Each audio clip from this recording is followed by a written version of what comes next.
demi keagungan semesta. Selamat datang di kanal seri Kejeniusan Nusantara. Video ini hadir untuk berbagi kecerdasan mengenai Republik Kemakmuran. Makmur itu apa? Mengapa tak banyak jumpa pemikir, ekonom, kemakmuran bersama di sekitar kita? Inilah dua pertanyaan penting yang akhir-akhir ini mengemuka. Pertanyaan-pertanyaan itu terus hadir di kelas-kelas ekonomi politik, baik di kampus maupun di forum bebas. Hal ini mungkin karena banyak orang mulai yakin bahwa praktek oligarki, kartel dan kleptokrasi yang predatoris dan memiskinkan sebagian besar rakyat akan berlangsung lama. Hal ini juga disebabkan oleh ekonom kita yang mati rasa, mati akal soal kemakmuran bersama. Nalar mereka tak cukup kuat, tak cukup jenius untuk menemukan solusi dan jawabannya. Berpuluh tahun mereka berkuasa, kemakmuran perorangan yang ada, kemakmuran golongan yang mengemuka. Inilah dosa terbesar mereka, bangga jadi ekonom anti-Pancasila. Menurut Douglas C. North, 1920 hingga 2015, kemakmuran suatu negara membutuhkan pikiran yang terbuka, ekonom handal, mental penghormatan terhadap supremasi hukum, rasa saling percaya dan berbagai lembaga formal dan informal yang kuat, fokus plus serius. Kelembagaan ekonomi dan ekonom handal menjadi penting agar tidak mengabaikan faktor-faktor non-ekonomi, nilai-nilai, budaya dan rule of life dalam aktivitas masyarakatnya. Mengapa begitu? Karena sudah banyak yang menyadari bahwa kegagalan menghadirkan kemakmuran pada umumnya disebabkan oleh kegagalan institusi yang kredibel dan tidak kompetennya para ekonom. Sungguh, keduanya penting agar kita mampu merumuskan hubungan resiprokal dan interaksi antara institusi dan ekonomi, bagaimana institusi mempengaruhi fungsi, kinerja dan pengembangan ekonomi serta, pada gilirannya, bagaimana perubahan dalam ekonomi mempengaruhi institusi, resiprokal. Sayangnya, kelembagaan dan agensi kita gagal menjadi dua yang menginspirasi.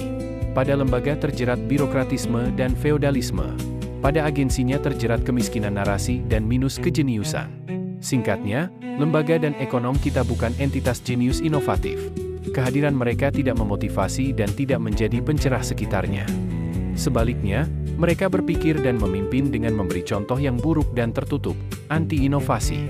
Pada tangan-tangan kotor milik merekalah, nasib bangsa ditentukan dan hancur nasibnya. Orang-orang seperti merekalah yang membuat Indonesia hanya punya mimpi sejahtera bersama, tetapi hasilnya hanya kemiskinan serta paria bersama. Kaum miskin dan kelas menengah per 2024 sampai kini ternyata lebih banyak fokus memenuhi kebutuhan dasar makanan. Dalam 10 tahun terakhir, pengeluaran mereka untuk makanan hampir mencapai 55%. Berdasarkan data BPS, pada 2024, pengeluaran untuk makanan pada mereka sekitar 28,48%. Tahun ini mengalami kenaikan menjadi hampir 55%. Bagaimana mereka mau makmur jika tak bisa menabung, berinvestasi, berproduksi, dan berekspansi? Kembali ke pertanyaan awal dalam tulisan ini, apa itu makmur?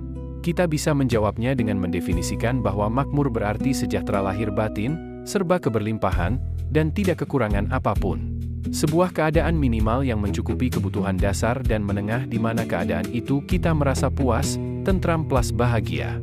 Karenanya, hakikat perjuangan memakmurkan seluruh warga negara adalah melawan praktik penipuan, elit, pembodohan, ekonom, penindasan, kultur, penyelundupan dan pemiskinan, lembaga, demi keadilan dan kemakmuran bersama dalam teks dan konteks, sikon apapun. Maka, gagah dan fokuslah agar harkat dan martabat kita tegak berdiri, berdaulat, dan mandiri setiap saat. Jika tidak, kemakmuran bersama hanya mimpi bin ilusi. Republik Kemakmuran. Oleh Yudhye Haryono. Sampai jumpa di episode seri Kejeniusan Nusantara berikutnya. Salam Indonesia.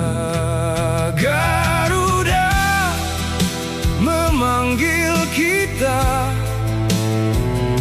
Garuda menjaga bangsa.